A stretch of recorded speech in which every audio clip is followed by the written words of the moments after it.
A federal judge sentenced a King County man to 4.5 years in prison for a hate crime.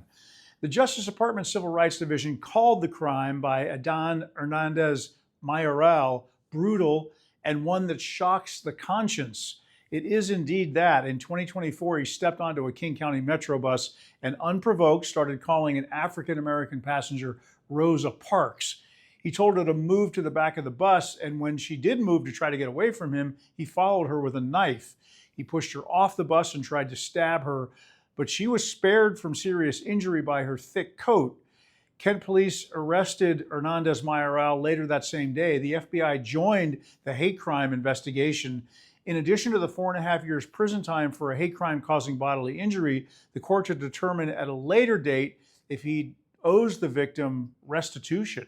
Downtown Seattle is feeling very empty these days. And the sale of a giant skyscraper here in the downtown business district is just the latest example of big changes happening in this city. I'm Jake, I follow the news so you don't have to. For this one, we need to look up. This is the U.S. Bank building in Seattle. And according to an insider with Bloomberg Business, Blackstone, which owned the 44-story tower, just sold it to Spear Street Capital for about $280 million. And that is, get this, less than half the value that they bought this tower for 7 years ago. Less than half. This sale is yet another example of the persistent decline for office space here in the downtown Seattle area. That's a big building. I mean, there's very few businesses left. Carmine's obviously is a popular one, but doesn't look like there's anything on the third floor. Let's go check it out. This is a major piece of real estate in Seattle, and there's just nobody in here. I mean, it is gutted. The coffee shop's still pretty booming. But now this building is at the center of a sea of declining property values here in the downtown core. According to a report from the Downtown Seattle Association, the vacancy rate here in the downtown core is at 37% now. That means a third of all office space here in the business district sits empty. So why is this happening? These are realities that other cities in our region and around the country are dealing with too. Hybrid work and post-COVID, all of that, right? But they're growing jobs and we aren't. Bellevue's growing jobs, Seattle is not. A lot of Seattle business owners say this city has just become too hostile of a business environment. Taxes are too high, costs are borrowing costs, of course, are up as well. Of course, crime is a major deterrent for some of these business owners down here that are just sick of seeing it. And you have to mention, just the demand for in-person office space is also down these days. A lot of people just work from home. But with news about the U.S. Bank Center selling for half of its value, looking at the Seattle skyline these days, it just feels different. So the World Cup descends on Seattle in less than 2 weeks, and cities all up and down the I-5 corridor are preparing for what they call the spillover effect. That is, tourists who are packed into King County to watch the games, well, maybe they can't afford to stay there, they can't find hotel rooms, so they are moving further north to places like Mount Vernon, Skagit County, Skagit Valley. And if you are in that area, you will see these signs being put up this week that are intended to direct tourists to various cities like La Conner, Anacortes, Cedro-Woolley, Mount Vernon, to get folks off the I-5 corridor and get them into those little towns and hopefully bring some much needed business. West Pierce Fire and Rescue's rescue team safely extricated a 13-year-old stuck in a 13 by 9-inch chimney. Crews were able to get the teen out by creating an opening through the wall and brick. There are no reported injuries. It was a very busy afternoon in the Pierce County Courthouse this afternoon. Just hours ago, we got our first look at the suspected killer in this case. Detectives are asking for the public's help finding this man. Pierce County detectives say Brandon Torres Mesa is the gunman who robbed and killed 17-year-old Braylon Daniel Diaz. Investigators say Torres Mesa is armed, are asking anyone with any information to come forward. State versus Alyssa Marie Vaught Barr. Meanwhile, alleged getaway driver Alyssa Vaught Barr appeared before a judge Tuesday on a first-degree murder charge.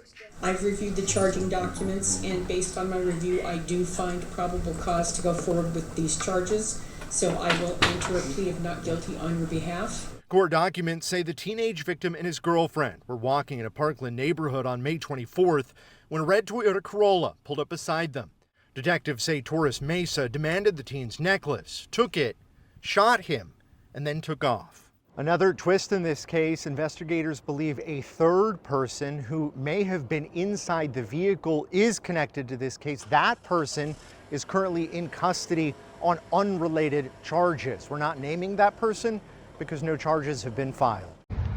1 week after last week's deadly chemical blast here at the Nippon Dynawave plant in Longview, the community support is appreciated by the union that represented the 11 men who were killed out here, along with another 10 or so who were injured. One remains in the hospital. But I spoke with a union spokesperson who said this community still needs that help from the public. The families need everything from gas cards to grocery cards, to in some cases rides or meals. So they're really asking for the already overwhelming outpouring of support to continue. Just because it's been a week here doesn't mean the grieving ends, and neither does the investigation. The Department of Labor and Industries says they are on site, both looking at the environmental impact, but still trying to figure out exactly what happened here in Longview 1 week ago. It's like a free grunge museum. On the third floor of Seattle's Pacific Place, you can see and even buy Karen Mason Blair's most famous photographs, as well as the book, The Flannel Years, and check out a Kurt Cobain signed copy of Nirvana's Nevermind. There's Chris Cornell of Soundgarden. There are a lot of pictures of Soundgarden, one of the bands Karen Mason Blair befriended. And there is Eddie Vedder of a band called That's Pearl Jam, that's right. Karen says Grunge Mart is a dream come true. You are standing in my dream. This is actually beyond my dreams because this is even nicer than what I dreamed. But it's so joyful, to just have this now and just like, it's like, to me, it's a heartfelt celebration. And every day I come in here and I just celebrate, and I drive home going, oh my gosh, look at my life, look at my time, look at my friends, look at these beautiful people. So I'm telling you, dreams come true. Don't stop dreaming.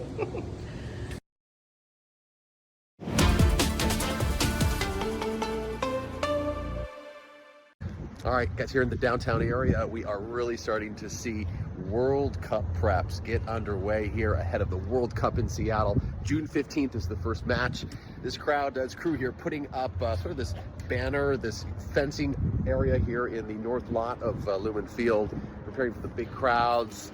Outside of Lumen, you got these big banners that are now up. They took the Seahawks banner down, I realized. Also, maybe you've noticed this, but they've already removed the word Lumen Field from this entire complex. It's going to be called Seattle Stadium for the World Cup, but lots happening here. I was also down here through Hawk Alley and on Occidental. We're starting to see restaurants and food vendors prepping for the big crowd. The world converging on Seattle. Big soccer stadium here at Field, June 15th. Some immigration application fees are so high now that some people can't even begin to start fighting their cases in court. For example, the application for a cancellation of removal used to cost $100 with a $30 biometrics fee, which is kind of like a fee they charge for fingerprinting and taking your photos and all that stuff. Now it costs more than $1,600. I think it's exactly $1,670, which also includes that biometrics fee of $30. It's interesting because we also just talked to an immigration attorney who has applied for a fee waiver, which is totally normal because obviously not everyone can pay the fee. And she says that many of the immigration judges in Tacoma have been denying the fee waiver, citing that they're not allowed to do so according to the so-called One Big Beautiful Bill Act, which was passed last year. One Big Beautiful Bill Act does say that when it comes to asylum, waivers cannot be applied. But when it comes to applications for cancellation of removal, it doesn't explicitly say that fee waivers do not apply. So her client, who is currently in detention at the Tacoma ICE Detention Center, is actually turning to a GoFundMe so that he can pay his legal fees back to stay in the United States. Governor Ferguson just signed an executive order to support women in the workplace experiencing perimenopause and menopause. So what does it do? It directs the Washington State's Women's Commission to work with agencies to develop and adopt workplace accommodations for state employees experiencing this life phase. 38% of working women in Washington are between the ages of 40 and 59 and may be experiencing symptoms. Studies showed 2 in 5 women considered leaving their job because of menopause symptoms, and 1 in 4 decided not to pursue a leadership role. For some women, these symptoms, including insomnia, brain fog, hot flashes, and migraines, can make getting through the workday incredibly difficult. And because menopause isn't widely talked about in the workplace, the governor says many women are navigating this life phase alone and are suffering in silence and without the support they need. He says this executive order is just the first step toward providing support for employees and helping employers retain experienced workers.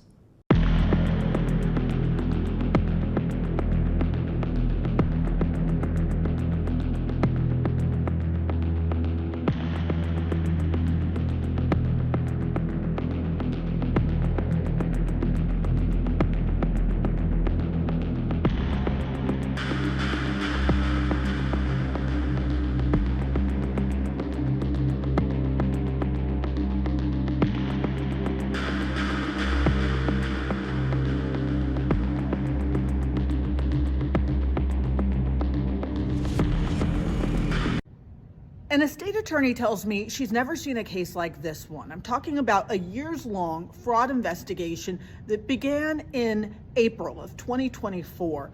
That's when a man died in a house fire. The man was 73-year-old Michael Flegel. Well, it was about 6 days later that authorities say another man by the name of Ronald Weisner sold Flegel's vehicle. Investigation began to look into the finances, and authorities say that Weisner tried to take control of the 73-year-old man's estate and was actually successful, was able to fake a will. On June 2nd, prosecutors were able to confirm that just days prior, U.S. Marshals were able to arrest Weisner, and he will begin the process to be brought back to King County to face charges. This car drove onto elevated tracks and into the second story of a station. This happened at the Mount Baker stop about 6:30 tonight. Fire crews say the 70-year-old driver was able to get out of the car but was taken to the hospital. We spoke to a man who watched somebody try to stop the driver. And then he chasing that lady. She's saying, "Stop, don't go on that. That's a wrong way, that's a wrong way." Yeah. He chased that woman, the guy, he ran from there up to there.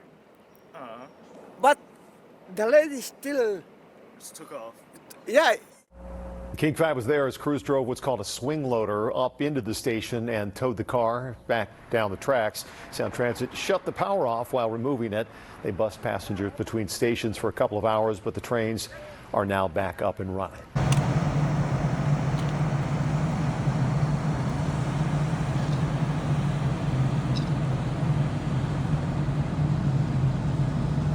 Look at what's happening in downtown Seattle. Already behind me, Lumen Field. There's a black line right in front of where Lumen has. It's just the field there now.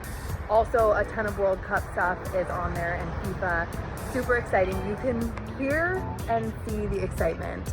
So many people are out walking. Obviously, it's a super nice day in Seattle, but it's mostly about the fact that this is going on right here.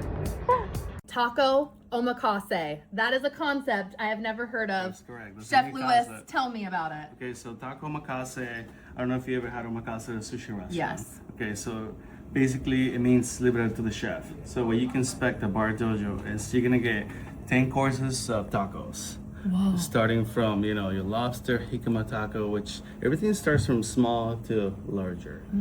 So you have your lobster taco, you have your spicy ahi tuna taco with caviar, you got your salmon taco with ikura, and then a steak taco with a little bit of bone marrow there and salsa matcha. This is once a month, so Once a people month. need to sign up early because yeah. it sells out. Yeah, we basically set it 3 months in advance, and it sells out. Yeah.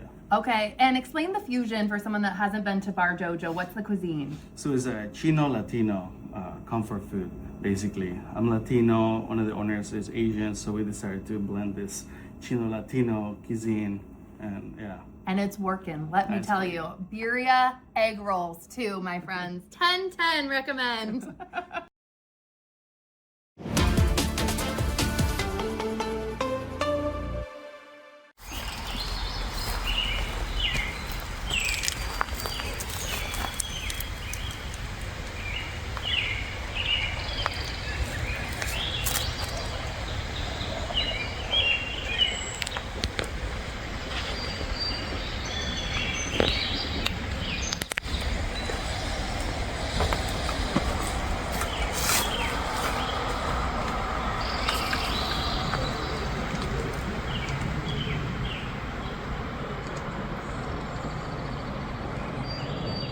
Seattle's historic waterfront has a shiny new boat people are buzzing about on social media.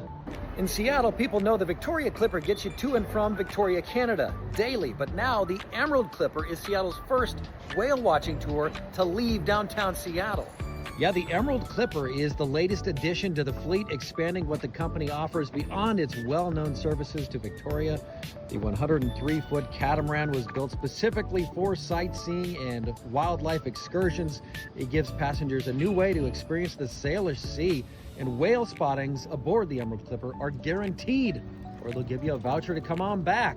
And for a company that has been a part of the Northwest travel scene for decades, it's a sign there is still room for new adventures on familiar waters. If you find yourself in the Emerald City, just look for Pier 69. I was parking my car and I heard some people arguing.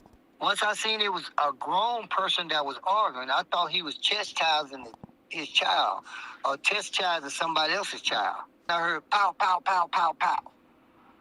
I heard like 5 to 6 shots, rapid shots. And I see this guy that was arguing run past, and there was an older guy. This wasn't no 15-year-old kid. There was a grown man that I seen running. He had a gun holding in his right hand, like he was still active with his gun. At no time, a grown person should arm himself and kill a child. That's somebody you're supposed to mentor. That's somebody you're supposed to be able to talk to.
One of Seattle's newest rooftop bars is prepping to host World Cup watch parties. Fogo de Chao's Next Level Lounge will have live World Cup matches on a projector screen, Brazilian cocktail specials, even a cocktail cart that will come tableside. So think about the rooftop views of Seattle, delicious eats, cheering on your team. What else could you possibly need?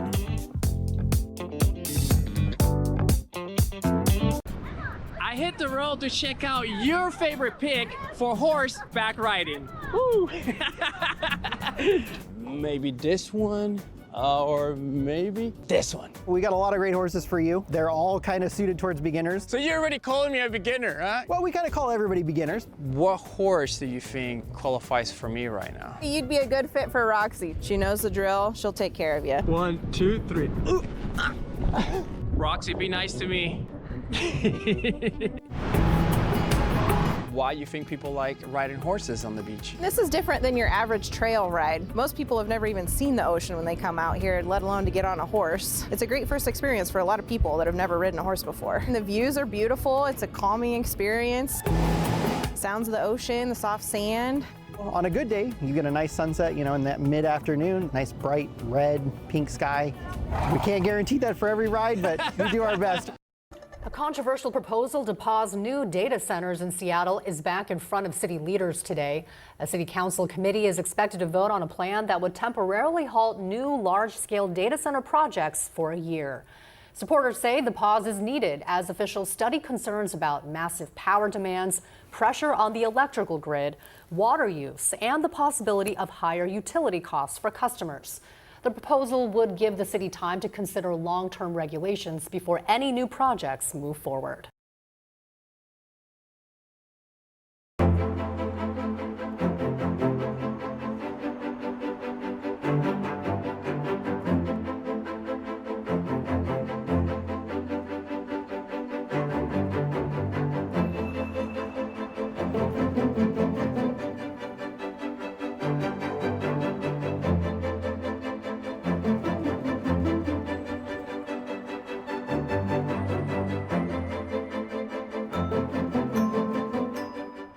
Union workers at the Embassy Suites near Lumen Field could go on strike right before the World Cup. More than 100 workers represented by Unite Here Local 8 have been without a contract since May 31st. They're fighting for better wages, fair staffing levels, improved health care, and protections from federal immigration agents on property. The union says Hilton's current offer is less than $1 a year in raises over 5 years. Workers at another Seattle area Hilton property who went on strike last year got more than double that. That's all according to the union. Now, once a strike is authorized, it could happen at any time. I did reach out to Hilton, but so far haven't heard back.